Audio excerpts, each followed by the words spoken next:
I got with Bumpy Johnson in the 40s. You understand? When he came out of prison, we went to Dannemora. We did 10 years flat. 48 when I first met him. I got busted in 48, then I went away. When I came back home, I did 7. At that time, he had got another bus. So while he was away, his wife had me, I come up and I took over the business and run it for him. Now, behind all this, drugs started coming in from the east side. You understand? But at that time, he wasn't there. He was away. Now, I get busted and go to Fed. When we went up there in the Fed, they just closed Alcatraz. I was in Atlanta. We went from Atlanta back to Lewisburg. Then we came out together, 1965. Drugs become prominent there. We started off having good drugs, you know? So now, here's the main thing you gotta remember about drugs.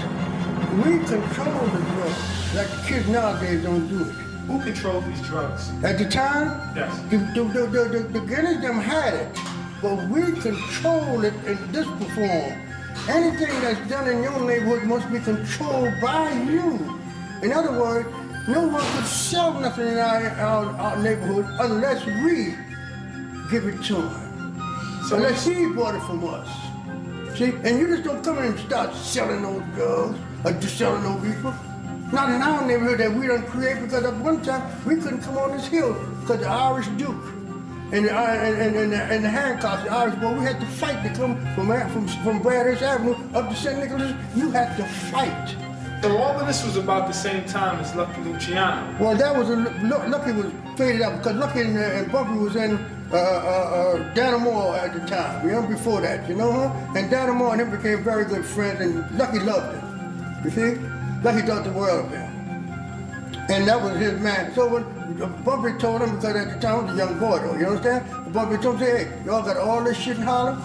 Well, this is Harlem. This is black person. This is our stomping ground. We get a piece of this, a piece of that, and nothing's gonna happen. But the only one that didn't want to go along with that was, what's this old fucking crazy ass motherfucking name is Guinea? He was the one that they wound up killing, you know, Duck Short. See, Duck Short wants to shake down everybody. They told him, no, man, them guys right. This is their neighborhood. They're supposed to get something out of it. So behind that, a black woman that had the numbers at the time, remember, the number started as a Bolita. The number was never those 3 figures. Number was Bolita, and the Bolita was a lady called Madam Queen. She brought this here from Cuba. That's when the number came to Harlem. Then Bumpy them incorporated to 3 figures. See? That's where number. Now it's such a penny ante game, but it was so much in it, because you know when people are poor, they got to do something for some money.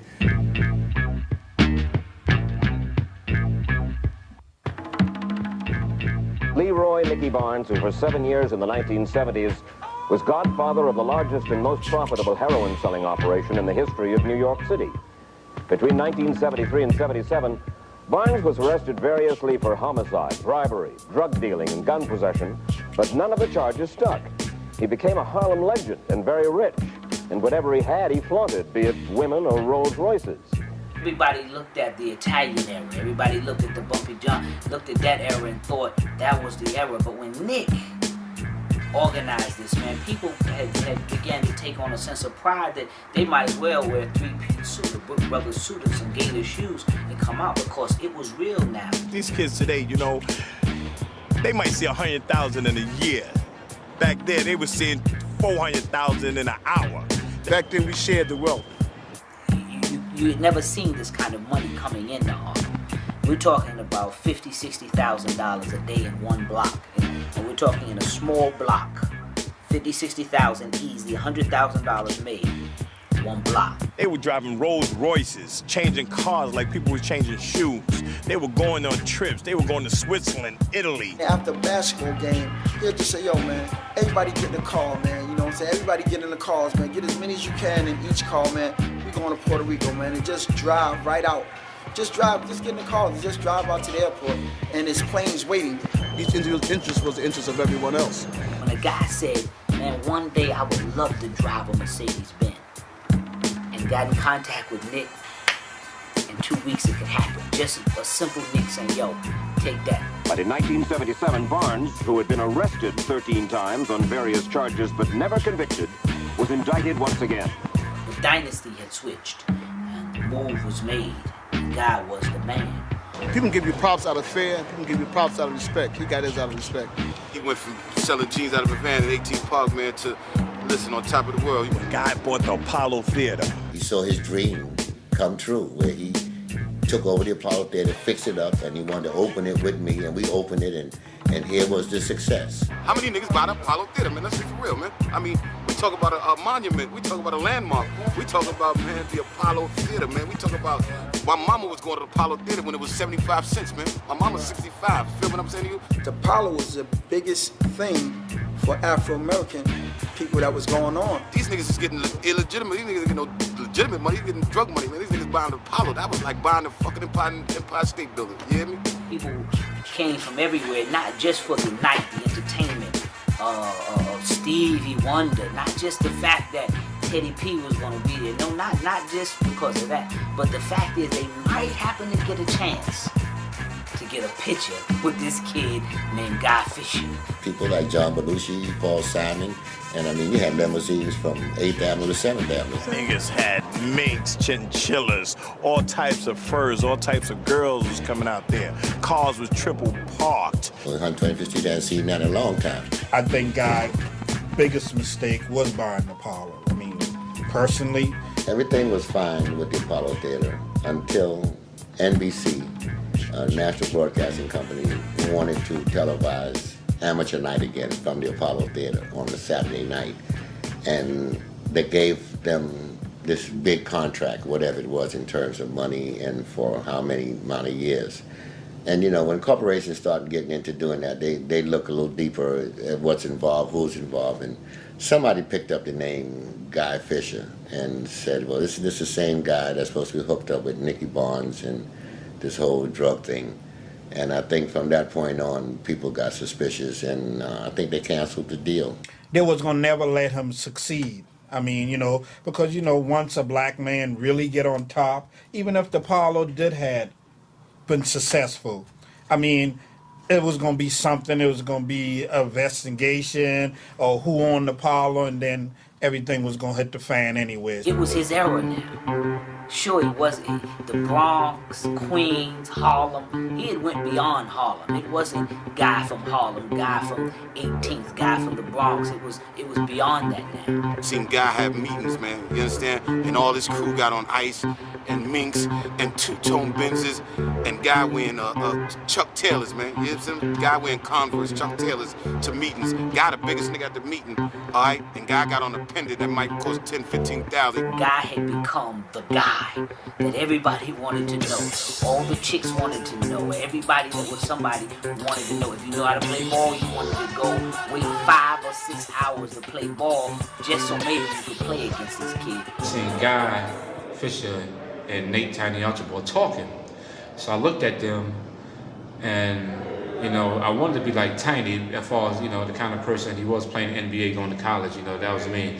And I wanted to be like Guy Fisher because Guy Fisher was just Guy Fisher. I have mad respect for him. When he came around, you know, everybody just looked at him like he was a movie star. They put him on a pedestal. He was very special, you know, to everybody around him, especially to me. And I looked at it, I said, which way should I wanted to go, you know? And I looked at Guy Fisher and I looked at Nick, you know, at Tiny Archibald. And I don't know what it was, but I wanted to be like Guy Fisher. What was crazy about those games was the bets. The sideline bets was incredible. I'm talking about guys betting 10,000. Nate Tiny Archibald kept whispering to Guy in terms of, you know, like how to make subs or maybe give him some advice on how the game should go. So my remark was, listen, Tiny, if you feel that way about it, you can suit up and play, you know, but I don't care what you do, you ain't gonna win this game. So in Guy's remark was, if you feel that way about it, let's bet $20,000. I said, you ain't setting nothing bet. Whatever the bet was, man, it was nothing that he could not cover. You know what I'm saying? If he ain't have it in his pocket right then, he'd go in the trunk of his car, pull that money out. Regardless of what it was, 100,000, 200,000, 300,000. If that's the bet right there, he gonna fade it. Not just on the game. A guy bet 10,000 on the game. Bet 10, they win. Now, in the middle of the game, bet 5,000, he make this shot. When Guy lost that game against me, he was a little upset. You know, he lost $20,000, not only the game, and he was upset because he felt that he's supposed to have won. He went out his way to recruit some ball players, you know, with big names and big games. But we still came out the victor, so he's pretty upset about it for a little while. He was speeding on the highway, on the West Side Highway one night, about 2 in the morning. And when I read the paper the next morning, they were saying that Mr. Guy Fisher caught with $1 million in the trunk. I mean, niggas can say they have seen $100,000 in cash. Could have been $1 million, could have been 100,000, could have been whatever. Whatever numbers that they put in the post, you could believe whatever it is, he had it. Guy Fisher will go on to solidify his mark as one of the most revered black gangsters in the history of the United States. Unfortunately, his luck will come to an end. 2 years after being sentenced to life imprisonment, Nicky Barnes would go on to testify against Guy Fisher and a number of other people. Guy wouldn't have got tripped up, man, if a nigga wouldn't have told on Guy. I never did like Nicky, because see, Buffy, my man, put Nicky Barnes down. I never did like the Barnes. He was an ex-dope fiend, he did everything wrong, and then he got a chance to make money. Remember, it's not a motherfucker that's born to hustle, but if you got what the people out here want and you at the best, you can make some money. Guy Fisher was on 60 Minutes. Everybody wants to see just exactly how he felt in terms of what Leroy Nicky Barnes had done in terms of testifying against him. I didn't know about Guy and his relationship with Nicky or how they came to meet until I saw the 60 Minute piece. Nicky Barnes was the biggest drug dealer in New York. You ever kill anybody? No. Had other people do it for you? I guess I would best describe it, yeah. Yeah. It was while Barnes was in prison that he suspected that the two main women in his life were sleeping with his former business partners.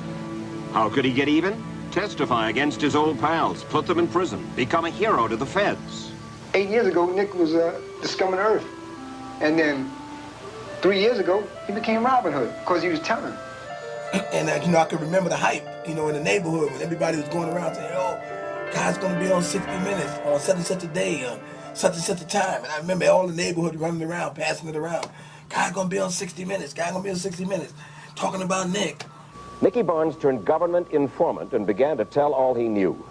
And because his testimony helped put 50 other people in prison, there are those in government who say he should be pardoned. Among the people he informed on were his former drug colleagues and his women. How did he feel testifying against them? I was overwhelmed by guilt. I was overwhelmed by guilt. I had every reason to testify against them and no reason at all to feel guilty. But it's that street corner indoctrination, that criminal ethic, that street corner value system, it's overpowering. And I started crying on the stand. From guilt. Yeah. And emotion. And emotion. I couldn't talk. Barnes testified about his secret 7-member drug council, composed of the most successful black heroin dealers in New York, some of whom attended this birthday party for Barnes in the middle 70s. According to Barnes, they shared an oath of brotherhood and loyalty to one another. The oath of brotherhood was 7 words. Treat my brother as I treat myself. To treat my brother as I treat myself. And there was a certain mystical dynamic present when we said it. He posed for the cover of the New York Times Sunday magazine. They called him Mr. Untouchable. Among the interested readers that Sunday morning was President Jimmy Carter. The former U.S. attorney from New York who prosecuted Barnes was Bob Fisk.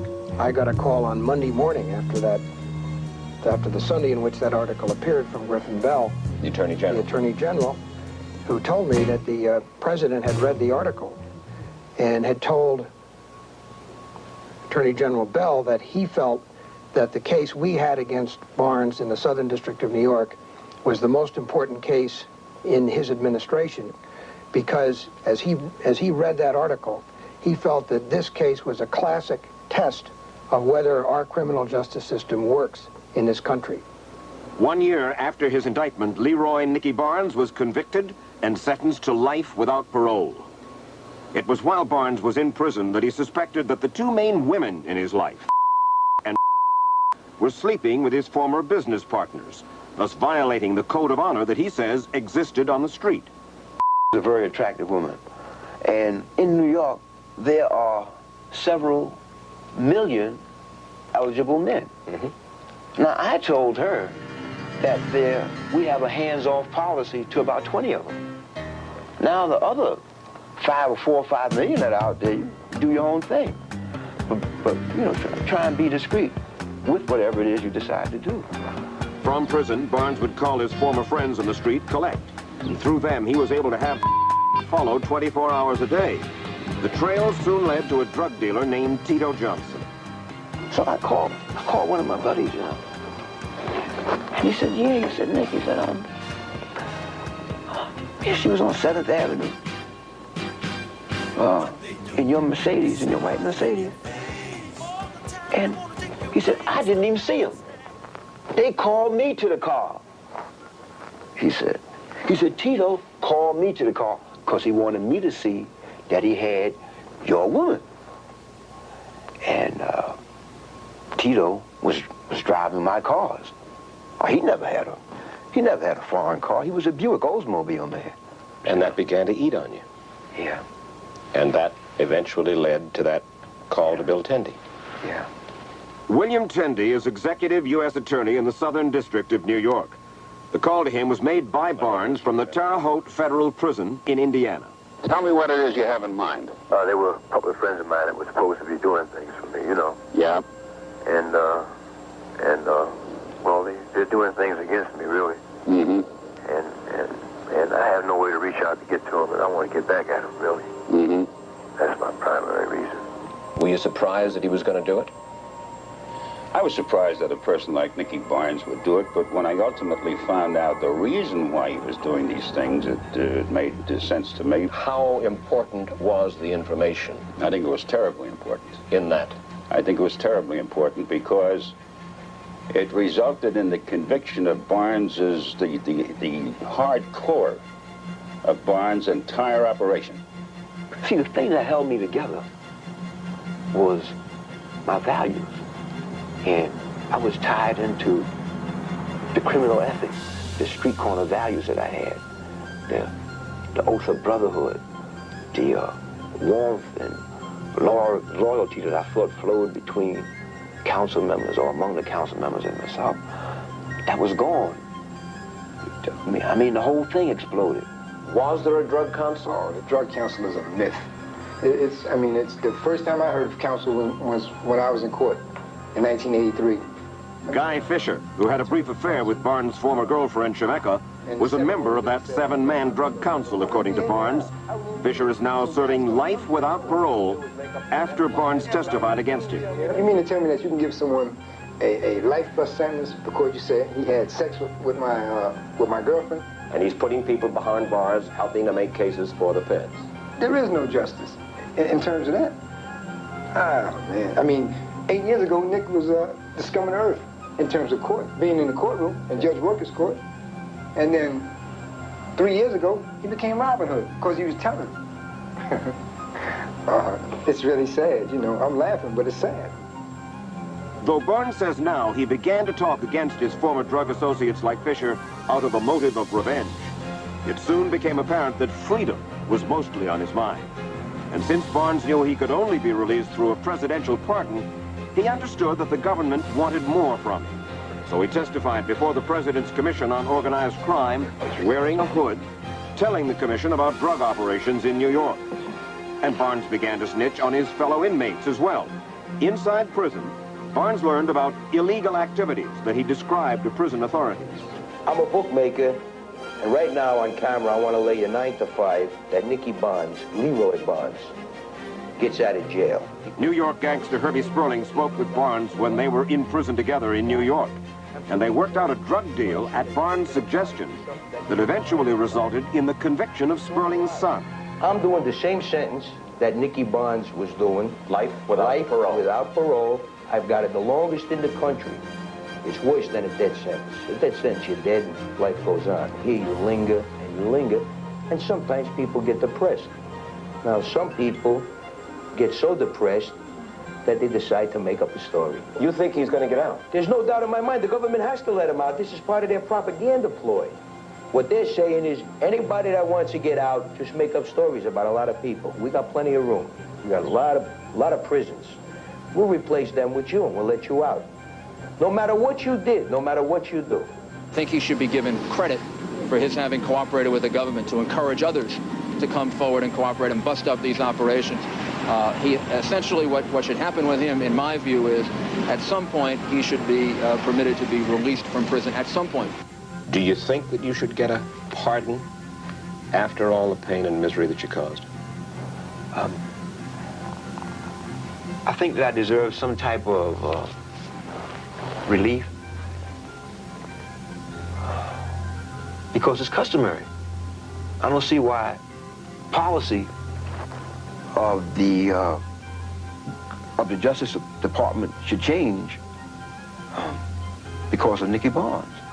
We talked to old pals of his who are now in Lewisburg prison. They said, listen, he's a snitch. He'll be on the street in no time. They really believe that the only reason that he did it was not because he got religion, but because he wants to get out on the street and that you're going to help him do just that. I think that the realistic situation here has to be that when people turn in, organizations like this account for 50 people being convicted. Everyone he's testified against has been convicted and their cases have been upheld on appeal. There has to be some reward for that. That's the only way we can combat this kind of activity. If they let him out, Barnes says, he would like to teach the young about the dangers of drug addiction. Were he to get out, he would have to remain in the witness protection program, guarded for the rest of his life by the U.S. Marshals. How do I see the error? Nicky Barnes, Guy Fisher. There is, Nicky Barnes would be the book, and the chapters would consist of nothing but opportunities, destructions, glorious moments, tragedy. I mean, each chapter would be such a dynamic chapter that the book would definitely be a bestseller. To look at Nick's life, but when you open up and you see the chapter on Guy's life, when you go through and you see the rest of the chapters that unfold so many truths and yet still expose so many bones that's buried, so many families that have went from rags to riches, kids that went to school as a result. Some kids made it out, some didn't. Some did well for themselves, some are still in prison. Some went to prison and it changed their life. And so you look across the vast time of the era and you can see the good, you can see the bad. But ultimately, each person will end with a choice they have to make. Do I want to go that route? Which will probably end with no, or if you got any sense. But the last chapter of the book would consist of three major things: the prison, the cemetery, or strung out on drugs. Take your choice.